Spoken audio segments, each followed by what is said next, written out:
Yoruba World Congress has rubbished the several empathies of Abba Kyari, late Chief of Staff of President Muhammadu Buhari, adding that Abba Kyari was Nigeria's de facto president. In a statement issued by Professor Banji Akintoye, the group's president, Abba Kyari's unconstitutional position as de facto president in recent times, coupled with an elected president who is periodically nowhere to be found, has seriously denuded the legitimacy of government in our country. Our position is that Nigeria is being run as a banana republic, a country in which the structure of government depends on the whims and caprices of the leader of the government. The Yoruba leaders describe as outrageous and unacceptable that appointed office holders were subjected to the absurdity of having to go through the chief of staff to see the president. We are talking of high public officials such as governors, ministers, ambassadors, top federal career civil servants, National Assembly members, and to our collective embarrassment, the vice president. The chief of staff is no more than the head of the president's kitchen cabinet, the president's collection of personal staff that has no superiority to the structural pillars established by the Constitution of Nigeria. Abba Kyari's unconstitutional position as de facto president in recent times, coupled with an elected president who is periodically nowhere to be found, has seriously denuded the legitimacy of government in our country. This manifested the seizure of government by a cabal belonging to a small section of the country, perpetuating impunity and spiteful disregard for the respect due to the other sections and nationalities of Nigeria. We have a vice president who has been boxed into a disrespectful corner simply because he does not belong to the self-appointed owners of our country. Akintoye observed that majority of Nigerians and the international community have been watching in disbelief how Africa's most populous nation is being run like the personal estate of a small cabal. The YWC advised Buhari and the presidency to free itself of powerful people and allow the federal government to run as it should be in order to ensure that the masses get the dividends of democracy.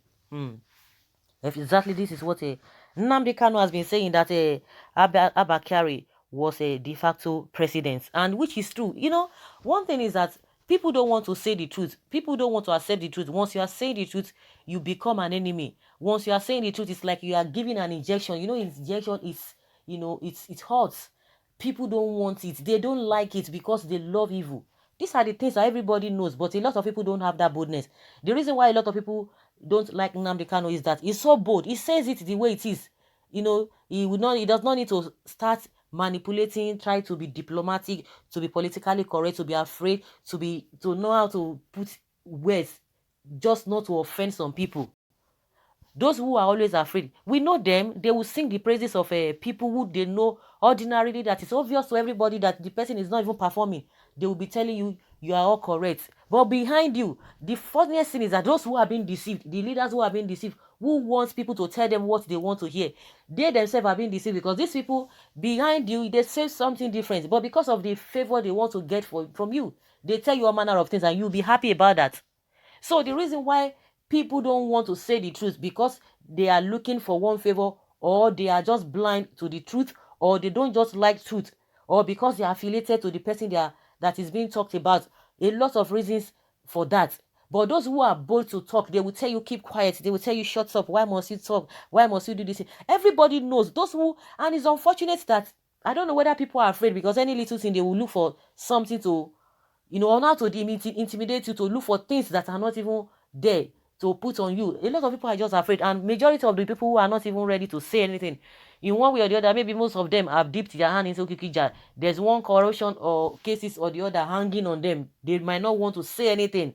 A lot of factors are just there. But if you are bold to say it, because you know that even your own side, you don't hold your side, because nobody's going to intimidate you or to try to implicate you, because you have done nothing.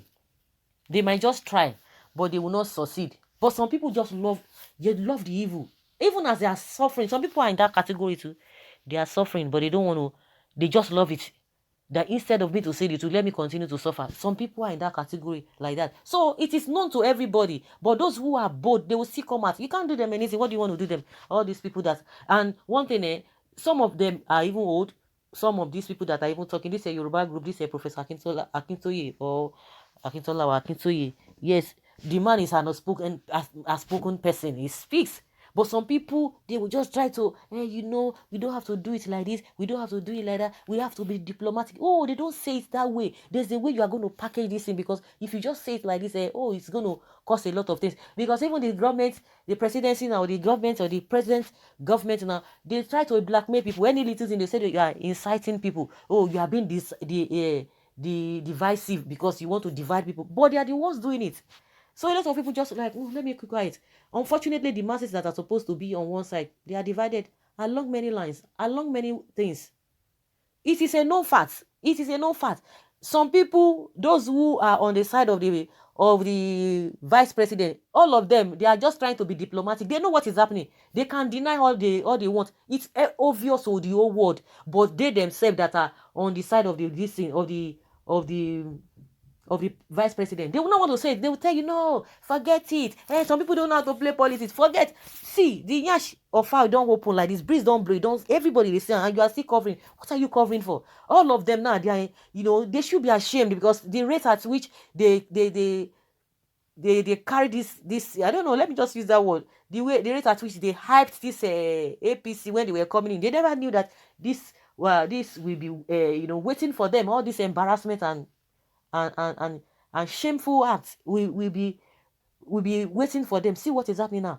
Can you imagine with all this coronavirus? A whole vice president. That guy is good. That guy is sound. But see how they have relegated him. That even in this coronavirus, that he is supposed to be moving from places to places to be, even if just to be giving us updates. What are we talking about? Everybody knows what the caliber that man is made of. But see what has happened, and what is still happening. You can imagine. But during election time, they could use him because they wanted that election. He was going from pillar to post to be sharing money. But this is the time, this is the critical time that Nigerians need him. And he would have been able to relate well with the people. But now, the man is nowhere to be found. Of course, we are hearing a lot of things. We don't want to even bank on that, because they have not told us. Like this is a case of Abba Kyari now. Yes, it is an obvious thing. Yes, they have already come out themselves. Just like Kemi Oluloyo said, that once they are ready, they will tell us, give it the assignment to the government. They will announce it. And when the time came, they did announce it. So those are the things that we are going to be following through. But a lot of insinuations, a lot of talks here and there concerning the vice president. We don't want to take that until they come out and say this is exactly what is happening. But from all indications, we can't see him. We can't see him. And again, because the president himself has made the position of the chief of staff so higher than even the vice president, you can imagine everybody saw it. But those who cannot say the truth, they will be covering it. They'll be covering it. Of course, the man was the president. He was a de facto president. What else do we need to hear again when Aisha, the owner of the man, has been coming out to say, oh, some people have hijacked this and that and this and that. What else? They don't take instructions from her husband. That was what she said. So what else do we need? So the vice president will still now be telling us that things are going well. Oh, he will still come out. Even himself, he's not even helping. He's not helping issues. He will come out. Oh, there's this cordial relationship. Everybody for where? Who are you deceiving at this age and time? Oh, honestly, I don't understand. So these people are the Yoruba Congress. They are backing Nnamdi because Nnamdi said it. He's the one who has said it. But a lot of people, fear no go let them talk. Fear no go let them talk. But these people now, they are bold. The next thing, they will tag them that they are corrupt because that is what they are going to see. But unfortunately, you guys, even the corruption that they are talking about, you are soaked in this corruption. This party is still soaking this corruption. This government is still soaking this corruption you are talking about. And yet they will still be using it against other people that, oh, if you say the truth, oh, you are corrupt. The other time, Lai Mohammed was calling Nnamdi Kanu. That Nnamdi Kanu is a Lucifer. You can imagine, because he's hitting them so hard. He's hitting them so hard. Someone says, well done, oh, sleeping leaders. Nnamdi was saying these things. You people said he was mad. He will concurs with idea of a madman. My reader, please finish the saying. Why are you talking now as if you have been sleeping all these years? Good morning to you all. That's what somebody is telling the Yoruba group. Someone say if you were still alive, then they won't even dare open their mouth. Abi them papa no dey fear. The problem with this country is when uh there's need for collective effort to stand against impunity. Some set of overindulged and less privileged people won't even utter a sound. That's it. I've said that as well. Our Yorubas are waking up, beggars. Really? So you guys are aware of all these things going on in this country. May God bless you for speaking the truth. They don't break economic policies. Now una know say break, they don't break. Sorry, you have waking up from your sleep. As long as Nigeria is a zoo, anything can happen. But I pity those people who want to continue to be slaves.